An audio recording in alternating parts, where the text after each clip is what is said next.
Hello and welcome to DFS Coach Talk. I am Joe Sarvati, affectionately known as Coach, and today is Sunday, April 11th, 2021, and it is going to be a fun, sports-packed Sunday for sure. The Masters is on right now. We've got early basketball that's already started. Our main slate baseball is also up, and that's off and running.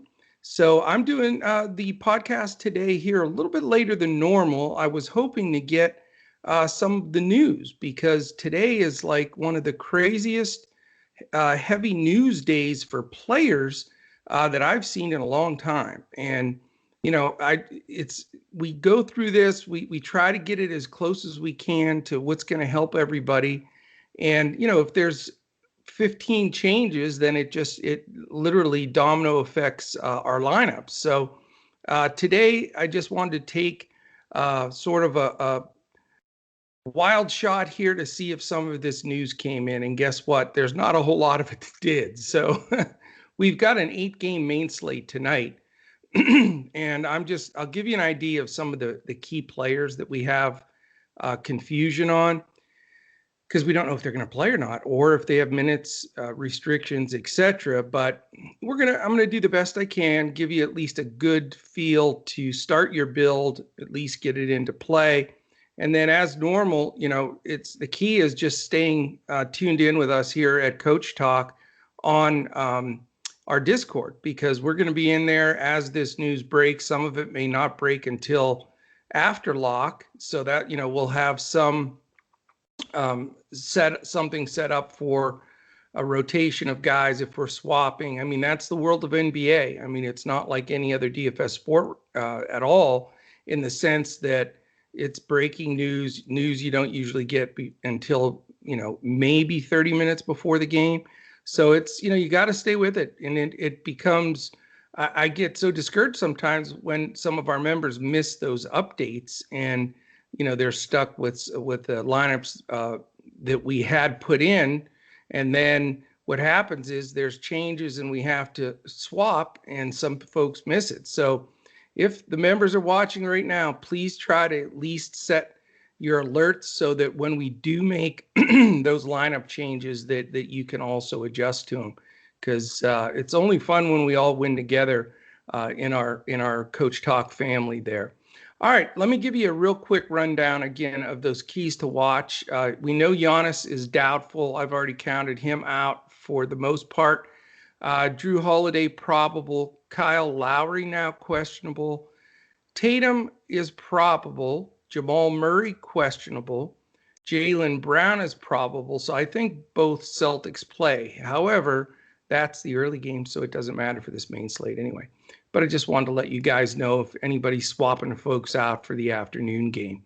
Chris Middleton probable. Darius Garland questionable. Jeremy Grant questionable. So that's a very important one.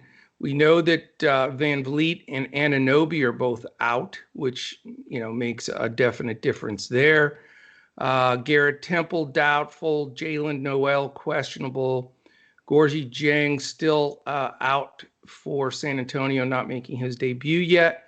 The big fella Mo Bamba is questionable. DeAnthony Melton out. Otto Porter out. Tyler Hero questionable. Rajon Rondo questionable. Kawhi is taking the day off, his rest day. He's out.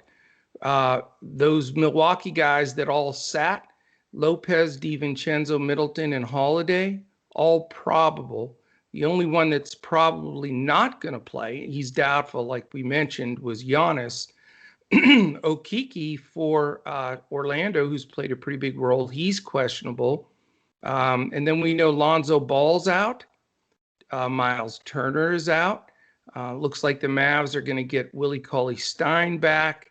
Maxi Kleber is questionable, however. And we know Oladipo is going to be out for a bit for the Heat with that knee injury. So I told you it was a big list, and I was hoping it would pare down a little bit more than it did, but you know what, we're going to work with what we've got, and so we're going to give that a chance to help you at least get it started. All right, let's go to the first game. I want to thank betus.com.pa for our lines. We're going to go through those while we go through the probable lineups for these games. Okay, first one, Milwaukee Bucks at Orlando Magic, 7 o'clock game. Bucks by 8.5. It's a 224.5 over under. And we have the Bucks at 32-20 against the Magic at 17-35. Probable lineups right now for Milwaukee: Holiday, DiVincenzo, Middleton, Portis, and Lopez. And then for Orlando, it's going to be Michael Carter-Williams, Bacon, James Ennis, and Okeke questionable. He's listed in as now, but I don't know if he'll play. And then Wendell Carter. So this first game, interesting. Milwaukee's, when they sit guys, they sit guys. There's no doubt about it. Coach Bud is a Coach Pop disciple. I think he picked up some things from him on, just pulling the plug on guys when he wants to give them rest and just let it shake out from there. So that's definitely what we've seen. But these guys are back in play. Orlando's certainly struggling with unloading all their talent basically in trades and trying to build for the future. Holiday's certainly in play here. Again, these guys were rested. They weren't hurt or sick or anything. So I think Holiday has to be considered. Certainly Middleton has to be a high consideration, even though he's had some rough games, including 6 for 27 the last game he played. But he's still, with Giannis out against an undermanned Orlando team, you got to have him also in contention here. Bobby Portis, who all he does when Giannis is out is smash, so he's on my radar again. So, for me, I'm probably not going DiVincenzo, Lopez, or some of the bench. But Holiday, Middleton, and Portis, 2 of those 3 could easily make my lineup tonight. They need to win this game. These guys should play full allotment of minutes. On the Orlando side, not crazy really about anybody. If Bamba does play, he'll split some minutes at the bigs. Michael Carter-Williams doesn't have the same bite with Cole Anthony being back. So really, it's a pass for me on Orlando. All right, game 2, we've got the New Orleans Pelicans, also an 8-point favorite. Well, the Bucks are 8.5. Pelicans are 8, and it's 225.5. And so we've got, let's take a look at it here. Okay, we've got the Pelicans, 23-29. They really need some wins, man. And Cleveland at 19-33. Not sure what direction they're going, but probable lineups: Bledsoe, Najee Marshall, Ingram, Williamson, and Adams. That's what the probable lineup is for the Pelicans. I mean, they just keep losing guy after guy. Ball's still out. Walker's still out. Hart will be out for a while. They're just banged up. So that's interesting. Cleveland's probable lineup is Sexton. I do not think Garland's going to play. He's listed in the probable lineup, but I saw him leave the floor and go right to the locker room in the last game. My gut tells me he doesn't play. Then you have Okoro, Wade, and Love. And they're using some bench too. This game is pretty rough in my opinion. Not really thrilled about it. If you think Najee Marshall's going to get a long run, he's dirt cheap. I'm not going that direction though. I don't think you have to really go that deep here because there is some other value on the slate. Brandon Ingram and Zion. I mean, where else do you need to go? That's the 1-2 punch. Those are the 2 guys you have to look at here. And buying up for one of them, I think, is a very good idea. Both, I think, is going to be a little too risky to put all your eggs in that basket with 2 guys against a Cleveland team that doesn't play very fast. Colin Sexton in play. He smashed for me the last game. He's tough. And when Garland doesn't play, if Garland is out for sure, then Sexton becomes a real strong play for me. Then as far as the bigs go, you can get some value with Love's price. However, he's still on a minutes restriction. It's shifting a little bit. And the rest of the guys just not worth it on a slate of this magnitude. So that's what I'm looking at there. All right, next game on the board, interesting one. It is also 7 o'clock. It's the Toronto Raptors and Knicks. Knicks are a 3.5-point favorite. It's a 216.5 over under. So we look at this game. Toronto's 21-32. Knicks 26-27. Probables for Toronto. Lowry, we know, is questionable. We need to know that news for sure. Trent, who had a monster game last time out. Anunoby's going to be out, we know for sure. So that changes things. We also know Siakam should be back. And Boucher, who's played up and down like always, if he gets the minutes, sometimes he's on, sometimes he's off. He's more than likely going to get the start with Baines off the bench. Regulars for the Knicks: Peyton, Bullock, Barrett, Randall, Noel. Interesting. I mean, there's some things to like here. I think RJ Barrett and Julius Randle both are playable, especially with Anunoby out. I think that opens things up a little bit for those two guys. A little pricey on Randall for sure, but maybe well worth it. I'm not going to mess with that monster rotation of guards. Don't feel real comfortable with that, that splitting of minutes there with the whole New York Knicks backcourt. So if I'm going to go Knicks, I'm going for the two best players I think on their team, in Barrett and Randall. And then on the Toronto side, we need the news on Lowry. If he doesn't play, Malachi Flynn, great play. His price has come way up, but he's deserved it. He's been awesome. Huge minutes, getting, filling the stat sheet.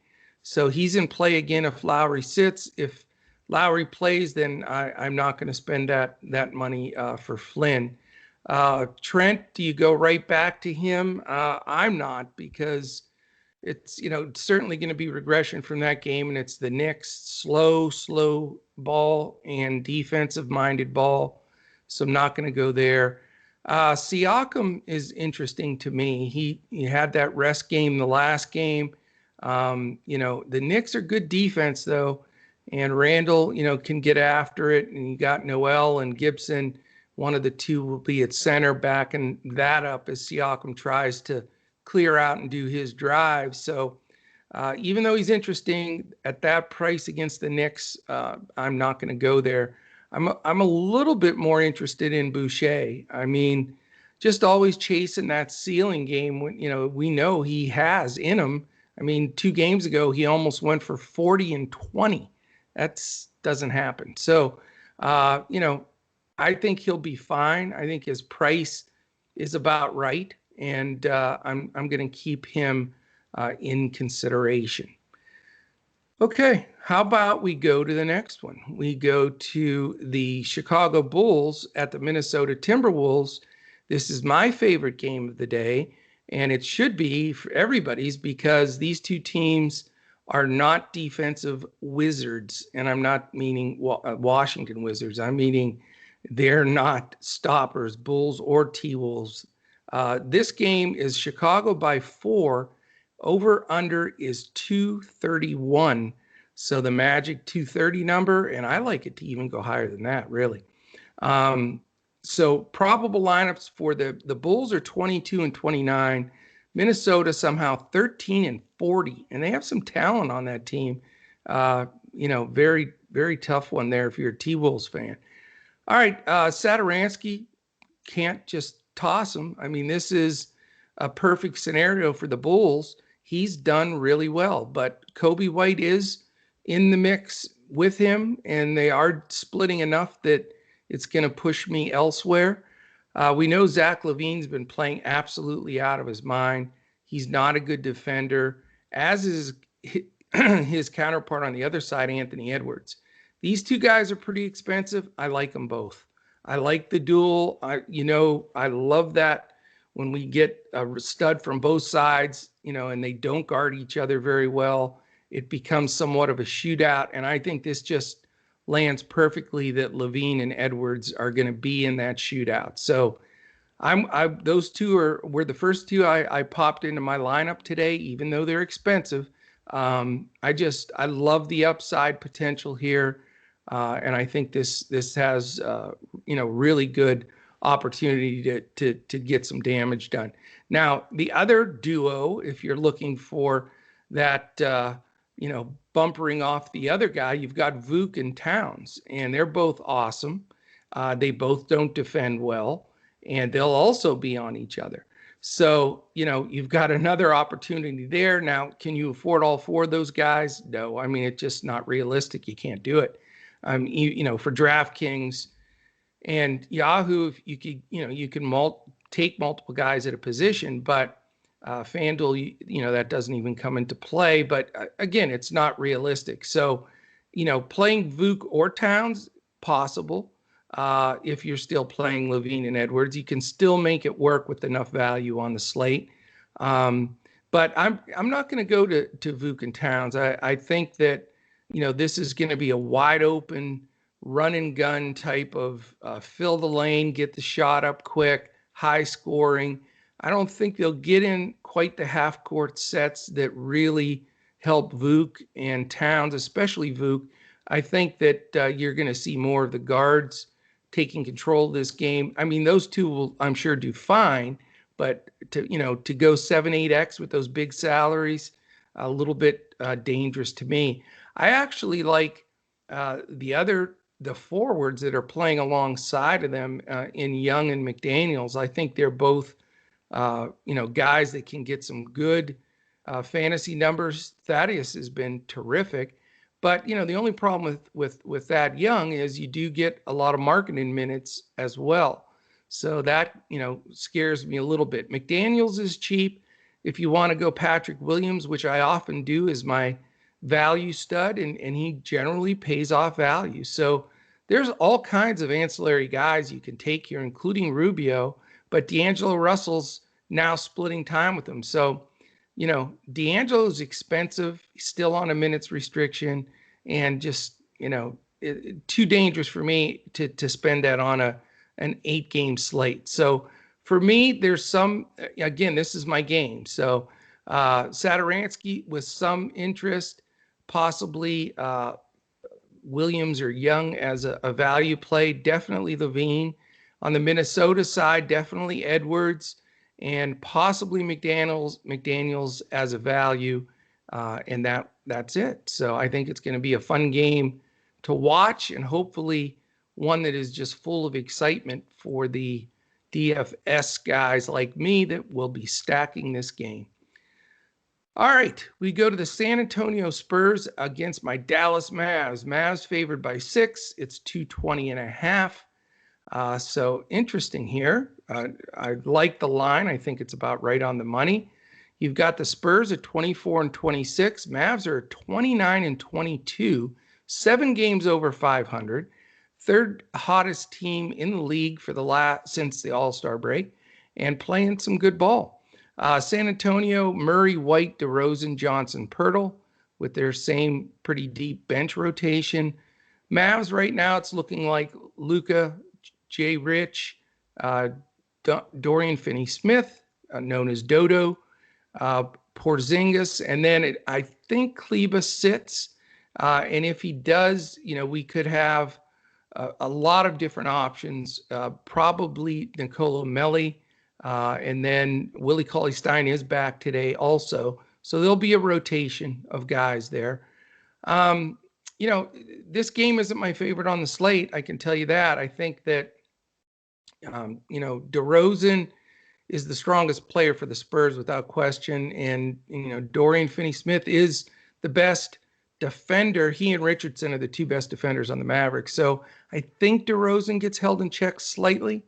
DeJounte Murray is so expensive, but he is a guy I would consider. And that's it on that side of the ball. With the Mavs, to spend up for Luka or KP, is a little dangerous. I know Pop will run some doubles at Luka. They'll certainly be shading to him. And with Pirtle protecting the rim, some of those attacking the basket moves that Luka does so well, he'll have some guys back there trying to help out. So not going to spend up for Luka. KP, good game the last game. His price is still high. Pirtle's a pretty good defender. This game just doesn't sit well with me on the pricing. And then the value guys are just too risky for me. I don't want White, Johnson, Richardson. Those guys, all those secondary guys in this game can, bust so easily that, you can't. You get one guy in there with 10 fantasy points and you're toast. So, yeah, I'll definitely watch some of this game, but this could be a just complete pass for me, no doubt. All right, let's go to the next one. We've got the highest total on the board, even higher than the game I like the most, but it is Indiana at Memphis. Memphis is a 3-point favorite. It's a big fat 233.5. So where do we go here? I do agree that you need some, certainly have some exposure here, but how much exposure is the question. And, there's some good prices, some overpriced. Indiana's 24-27. The Grizz are 26-24. So you have two teams both fighting in their conferences for a playoff spot. Right now, Indiana's probables: Brogdon, LeVert, Holiday, Sumner, and Sabonis, because Turner being out. He's not completely listed out yet. We got to keep an eye on that.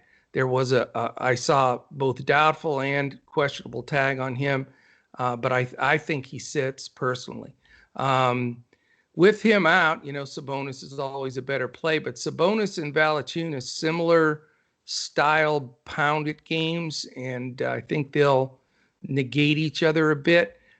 For Memphis, they have probable of Morant, Allen, Brooks, Anderson, and Valanciunas, with Clark being back in the rotation as well. This is the highest paced game as far as teams that get up and down the floor, and that reflects in the total. But I'm not going, leapfrog crazy over this game. I like LeVert as usual. I think LeVert, his price is still fair enough. He's gone up, but he can definitely break a slate when he's hot. Again, I'm not going to go up for the money on Sabonis. Holiday continues to play 1 million minutes and low priced, but again, great GPP play because he can get hot, but not always a slam dunk. With Brogdon back, that certainly takes the luster off McConnell for that value. Brogdon is in play, but, he has not been a guy that's blown up any slates at all this year. He's had some value at times and with his price down, but not where he's just an 8X or 9X like he did last year. On the Memphis side, Jaw's playing pretty good ball, but he does get a tougher Brogdon defense and McConnell defense, fresh McConnell, because they'll be splitting minutes. So that, that deters things for me with Morant a bit. Not big on Grayson Allen, not a guy that makes value that often. Dylan Brooks in play. I think just the fact that he plays so many minutes and his price is cheap makes him an option. Kyle Anderson continues to make a lot of 5, 6, 7X at times, but Clark is going to play some minutes in his stead, and then he'll also Clark probably play some for Joe Val. But he hasn't exactly been breaking the slate lately either. So I know this is going to be very possibly the highest owned game. It does have the highest total, like I've said 3 times, because it just doesn't look like it should surpass the Chicago-Minnesota total to me. I think Chicago-Minnesota's 5, maybe 6 points higher of a total than Indiana-Memphis. So Hey, is it you listen to me or you listen to Vegas, who has the sharpest line setters on the planet? But that's completely up to you. I just can give you my opinion. So I'm not going to be strong on this game. A one-off of a Levert would probably be my favorite guy, maybe a Brooks, but not a ton of exposure, but a little bit there. I don't want to completely leave that game out of there, but it's not going to be one of my key games for sure. While it will be, really nice to have some pivots off of that game. It'll be somewhat contrarian, but it'll give us some really good leverage, I think. All right, we have two more left. They are also the two late games.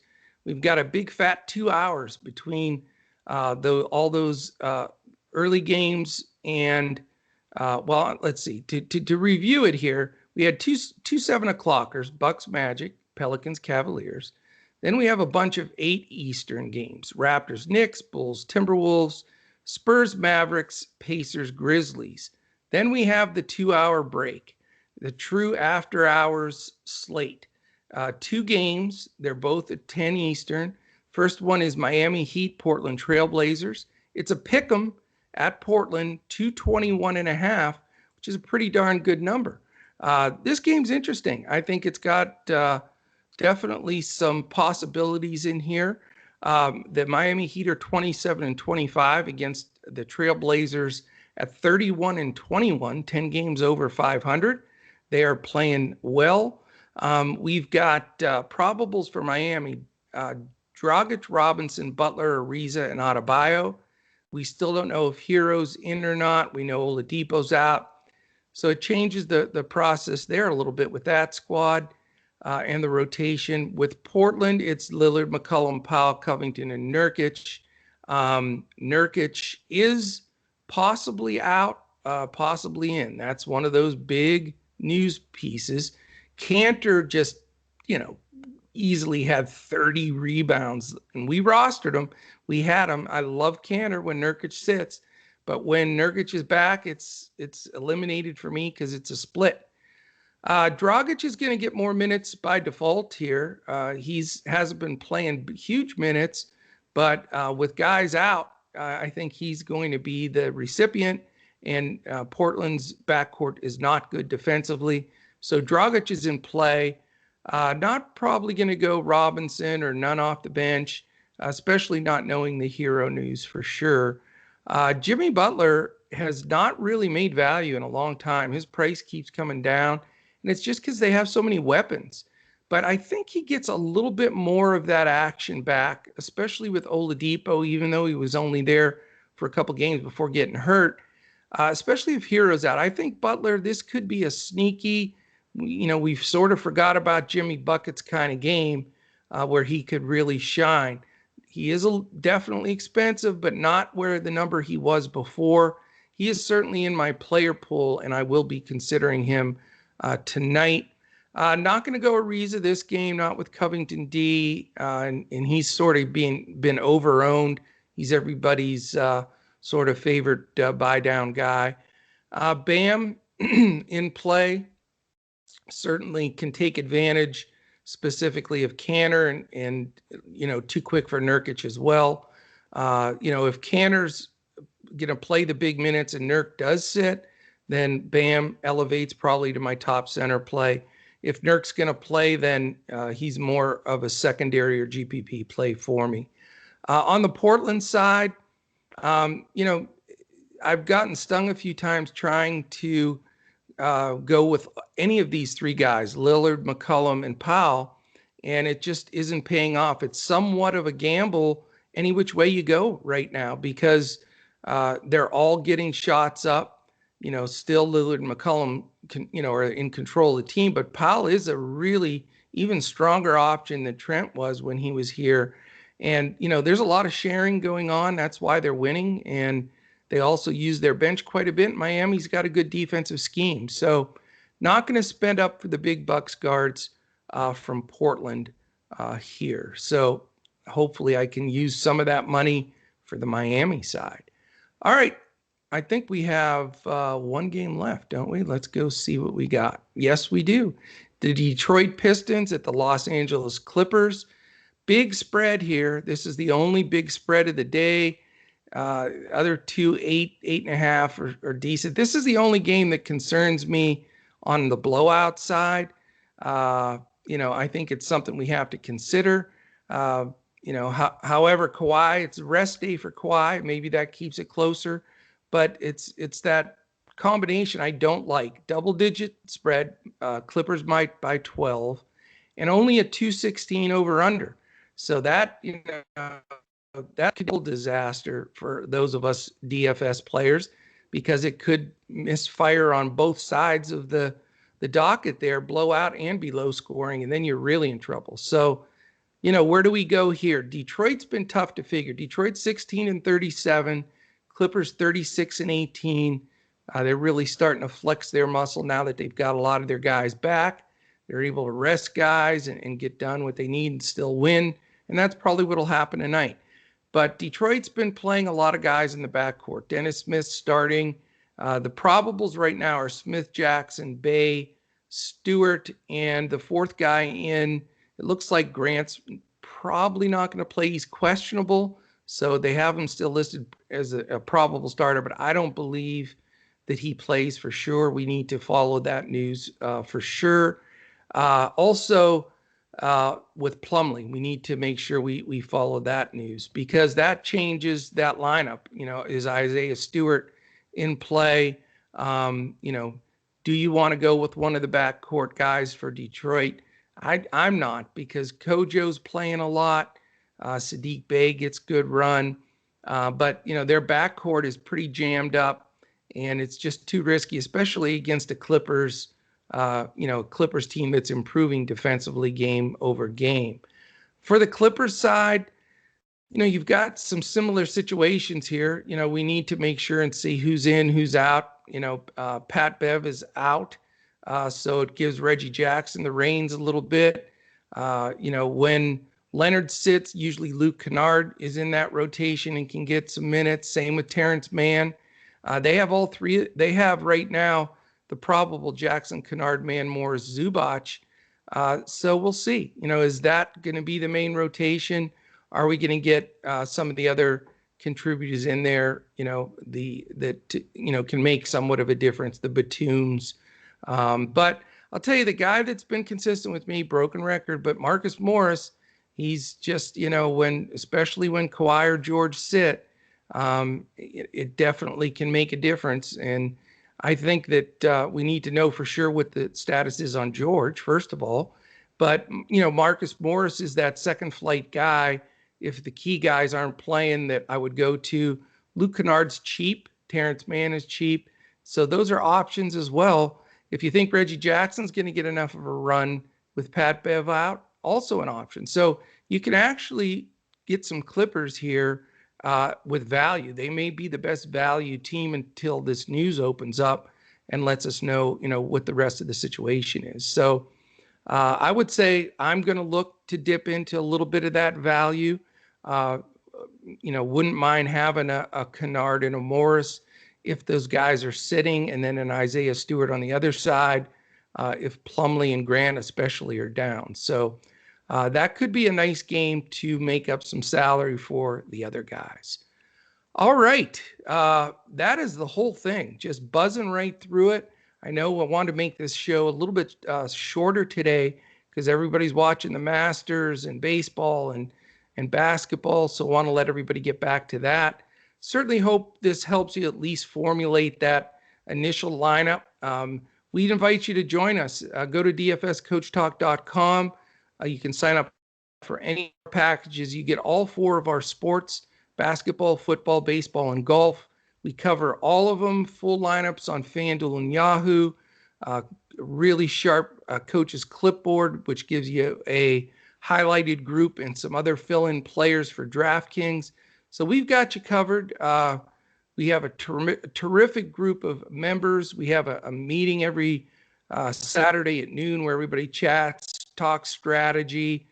We really emphasize bankroll management and contest selection before we even start discussing player strategy, because that, those lineup builds, if you're not in the right contest or not managing the bankroll for your DFS correctly, then that's not going to matter. So we really try to emphasize the whole entire package. So really appreciate everybody. If you're watching this on YouTube, please take a second, hit the thumbs up. That's really, really important to us. Subscribe, hit the little alert button up in the corner so you know when our podcast posts. That is it, my friends. Hopefully this was speedy enough today that we're able to get everybody enough information and yet not take too much away from their Sunday. So hope everybody crushes it today. If you have any questions, check us out. Shoot us an email, dfscoachtalk@gmail.com. You can also look us up at DFS Coach Talk on Twitter. I'm at JOESARVADI, and my running mate here that will be back with me tomorrow for basketball, Andrew Hansen, is at Language Olympic. So that is it for the entire team. Our other pros, Mr. We call him Crash. Mr. Crash and Mr. Tyler are both killing in baseball today. So for those guys, our entire team, Joe Stanton, Brett Trimble, Dawson Sarvati, and the entire gang, I am Coach, and we will look to catch you again tomorrow when we crush it in DFS.